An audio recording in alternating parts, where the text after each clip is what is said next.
Tollywood senior నటుడు VK Naresh ఇటీవల ఎక్కువగా వార్తలు నిలుస్తున్నారు. కెరియర్ ప్రారంభంలో ఎన్నో చిత్రాల్లో హీరోగా మెప్పించిన ఈయన తర్వాత క్యారెక్టర్ ఆర్టిస్ట్గా రాణిస్తున్నారు. కొన్నాళ్ల పాటు రాజకీయాల్లోకి వెళ్లి రాణించే ప్రయత్నం చేశారు. అది కలిసి రాకపోవడంతో ఆయన సినిమాల్లోనే స్థిరపడ్డారు.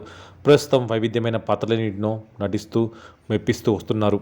VK Naresh movie artist association అధ్యక్షుడిగా, కార్యదర్శిగా కూడా పనిచేశారు. అయితే అప్పుడు ఎప్పుడూ రానంతగా ఆయన పేరు ఇటీవల వార్తల్లో వినిపిస్తోంది. ఎందుకనో ప్రత్యేకంగా చెప్పనక్కర్లేదు. ఆయన వ్యక్తిగత జీవితంలో వచ్చిన సమస్యలు బయటికి రావడం, అవి మీడియాకి ఎక్కడంతో ఈ విషయం హాట్ టాపిక్గా మారింది. 6 వయసు దాటిన సీనియర్ నరేష్ ఇప్పటికే 3 పెళ్లిళ్లు చేసుకున్నారు. ఇప్పుడు అదే విషయంపై సోషల్ మీడియాలో వార్తలు చెక్కలు కొడుతున్నాయి. నరేష్ మూడో భార్య రమ్య రఘుపతి ఆయన పోకడపై పెద్ద గొడవ చేసింది. దీంతో అప్పటి వరకు నరేష్ పెళ్లిళ్ల గురించి పట్టించుకొని జనం, నెటిజన్స్ ఆయన పెళ్లిళ్లపై ఆరాలు తీస్తున్నారు. దానికి తగ్గట్టే సోషల్ మీడియాలో వార్తలు హల్చల్ చేస్తున్నాయి. అసలు నరేష్ 3 పెళ్లిళ్ల కథేంటనే వివరాల్లోకి వెళ్తే, సీనియర్ సినిమాటోగ్రాఫర్ సీను కుమార్తెను ముందుగా వివాహం చేసుకున్నాడు. వీరికి ఓ కొడుకు ఉన్నారు. అతనే నవీన్ విజయకృష్ణ. అతను హీరోగా 2-3 సినిమాల్లో కూడా నటించారు. ఇక వికే నరేష్ తర్వాత ప్రముఖ రచయిత దేవులపల్లి కృష్ణశాస్త్రి మనవరాలు రేఖా సుప్రియను వివాహం చేసుకున్నారు. వీరికి ఓ కొడుకు పుట్టారు.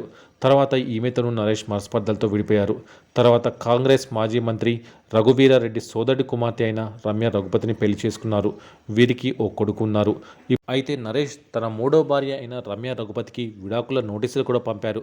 కానీ ఆ రమ్య రఘుపతి విడాకులు ఇవ్వరని చెప్పడం మీడియాకి ఎక్కడంతో గొడవలు స్టార్ట్ అయ్యాయి. ఇవన్నీ ఒక ఎత్తు అయితే, నటి పవిత్ర లోకేష్ను ఆయన పెళ్లి చేసుకున్నారని, కాదు వారు కలిసే ఉంటున్నారని ఇలా పలు రకాలైన వార్తలు నెట్టింట వినిపిస్తూ వచ్చాయి. అయితే తాజాగా నరేష్ పవిత్రతో తన జీవితం ఎలా ఉందో చెప్పుకొచ్చి అందరికీ షాక్ ఇచ్చారని చెప్పాలి. నరేష్ పవిత్ర లోకేష్లు అనఫీషియల్గా పెళ్లి చేసుకున్నప్పటికీ దాన్ని అధికారికంగా ప్రకటించలేదు. అందుకు ప్రధాన కారణం నరేష్ మూడో భార్య రమ్య రఘుపతితో కలిసి ఆయన ఇంకా విడాకులు తీసుకోకపోవడమే. ఇవన్నీ ఎలా ఉన్నా వీరిద్దరూ ఇప్పుడు కలిసే ఉంటున్నారు. ముఖ్యంగా లేటు వయసులో వీరిద్దరి ఘాటు ప్రేమ గురించి పేపర్లు, టీవీలు, సోషల్ మీడియాలో ఎన్నో కథనాలు వచ్చాయి. వీరిద్దరూ కలిసే ఉంటున్నారని, ఇద్దరి మధ్య సంబంధం ఉందన్న విషయం దేశవ్యాప్తంగా ఉన్న ప్రజలందరికీ తెలుసు. 3 పెళ్లిళ్ళు చేసుకొని నానా ఇబ్బందులు పడి ఒంటరిగా జీవితం గడుపుతున్న నరేష్ తోడు కోసమే 4వ పెళ్లి చేసుకున్నట్లు చాలాసార్లు చెప్పారు. అయితే తాజాగా ఓ ఇంటర్వ్యూలో పాల్గొన్న ఆయన షాకింగ్ కామెంట్లు చేశారు. ముఖ్యంగా పవిత్ర లోకేష్తో కొత్త జీవితం ఎలా ఉందని ఇంటర్వ్యూ చేసే అతను అడగ్గా షాకింగ్ కామెంట్స్ చేశాడు. ముందుగా ఈ ప్రశ్నకు సమాధానం చెప్పకుండా ఏవేవో లెక్కలే చెప్పారు. ప్రశ్న అడగగానే, చూడండి, వీళ్ళు చెడ్డవాళ్ళు, వాళ్ళు మంచివాళ్ళు అని కాదు, ప్రపంచంలో సగం మంది విడాకులు తీసుకుంటున్నారని చెప్పుకొచ్చారు నరేష్. అలాగే 70% నుంచి 80% మంది పెళ్లి జీవితంలో అనేక సమస్యలను ఎదుర్కొంటున్నారని, అలాంటి వాళ్ళంతా వేరైపోయి ఎవరి జీవితాలను వాళ్ళు లీడ్ చేసుకుంటున్నారని స్పష్టం చేశారు. మంచి చెడు అనేది పక్కన పెడితే ఇద్దరికీ ఒకరికి ఒకరంటే ఇష్టం ఉండాలని, అదే చాలా ముఖ్యమని అన్నారు. అలాగే తోడు లేకుండా ఉండాలి అంటే 40 నుంచి 50 ఏళ్ల వయసులో ఉండడం చాలా కష్టమని తెలిపారు నరేష్. 40 ఏళ్ల తర్వాతే మంచుకి తోడు కావాలని, ఈ సమయంలోనే కరెక్ట్గా ఉన్న ఓ పార్ట్నర్ తనకు కావాలని నరేష్ వెల్లడించారు. నాకు ముందుగా జరిగిన పెళ్లిళ్ళ వలన ఎలాంటి సంతోషం దక్కలేదని, అందుకే తాను విడాకులు తీసుకున్నానని వివరించారు. తన వ్యక్తిగత జీవితం బాగలేకపోవడం వల్లే తాను ఓ డెసిషన్ తీసుకున్నానని, దాని వలన చాలా కాంట్రవర్సీస్ కూడా అయ్యాయని వెల్లడించారు. తాను సినిమాలు చేయడం వల్ల అలా జరిగిందని, కానీ ప్రస్తుతం పవిత్రతో చాలా సంతోషంగా ఉన్నానని చెప్పుకొచ్చారు. మేమిద్దరం చాలా ప్రశాంతంగా మిగిలిన జీవితాన్ని అంతా కలిసే జీవించాలని అనుకున్నాము. అందుకే ఈ డెసిషన్ తీసుకున్నామంటూ నరేష్ వివరించారు. ఇప్పుడు తామిద్దరము చాలా సంతోషంగా గడుపుతున్నాము అంటూ తన పర్సనల్ లైఫ్ గురించి మరోసారి క్లారిటీ ఇచ్చారు. పవిత్రతో నా జీవితం బాగుంది, మిగతా జీవితం ప్రశాంతంగా ముగించాలని అనుకుంటున్నాము అని నరేష్ అన్నారు. నరేష్ ఇటీవల మళ్ళీ పెళ్లి టైటిల్తో ఓ మూవీ చేశాడు. అది వాళ్ళ నిజ జీవితాలకు దగ్గరగా ఉన్న చిత్రం కావడం విశేషం. ఇక రమ్య నుంచి తనకు ప్రమాదం పొంచి ఉందని, ఆస్తి కోసం తనను చంపాలని కూడా అనుకుంటున్నట్లుగా నరేష్ ఇదివరకే ఓ క్లారిటీ ఇచ్చాడు. ఇక రీసెంట్గా రమ్యపై నరేష్ మరికొన్ని కామెంట్స్ చేయడం హాట్ టాపిక్గా మారింది. అసలు తాను 3వ పెళ్లి చేసుకోవద్దనే అనుకున్నాను, కానీ మా అమ్మగారి దగ్గర రమ్య అసిస్టెంట్ డైరెక్టర్గా చేస్తూ నన్ను ట్రాప్ చేసింది అని, ఆ తర్వాత పెళ్లి చేసుకోవాల్సి వచ్చిందని నరేష్ తెలియజేశాడు.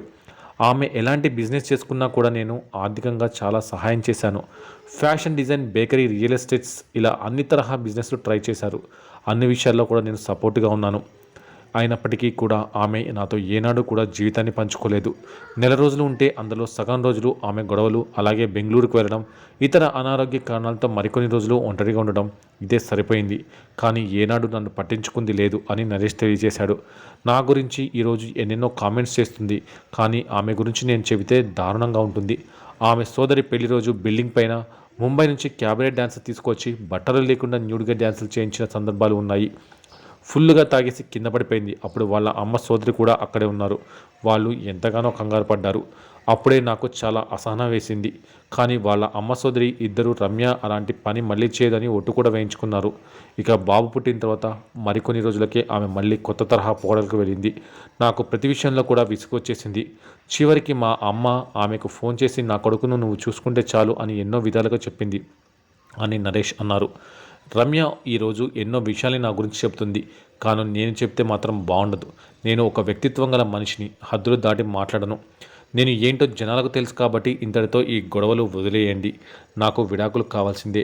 నా కొడుకుకు మాత్రం నేను ఆస్తి ఇస్తాను, కానీ నీకు మాత్రం దక్కనివ్వను. విడాకులు త్వరలో వస్తాయి. ఇక ఈ విషయాన్ని ఇంతటితో వదిలేయాలి అని నరేష్ చాలా సీరియస్గా మీడియా ద్వారా ఒక వివరణ అయితే ఇచ్చారు.